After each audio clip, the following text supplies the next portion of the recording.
Ma arvan küll, et on. Eks siin ole oma osa nii haridusasutustel kui ka valdadel.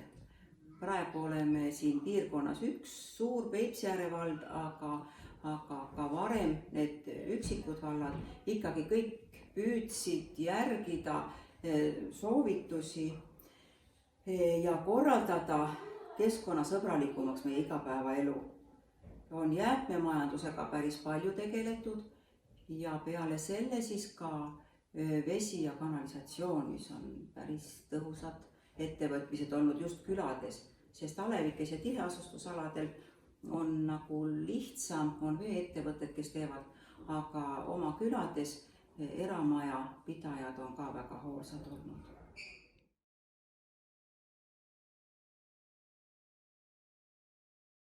Suurematel üritustel tundub, et ettevõtjad ise hoolitsevad selle eest, et on kuhu prügi panna ja inimesed on ka kuidagi tähelepanelikumaks läinud.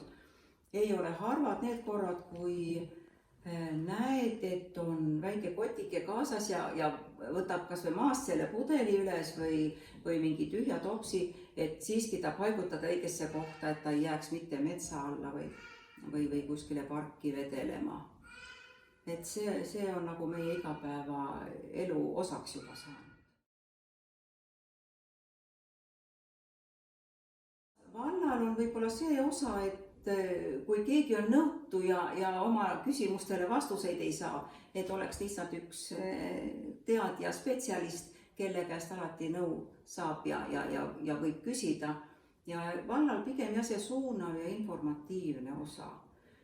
Ja eks vald korraldab, ma arvan, ka neid niisugusi ühiseid projekte või toetusi, et kellele on siis neid enam tarvis ja kes ise ka väga soovib, et ikkagi neid toetab.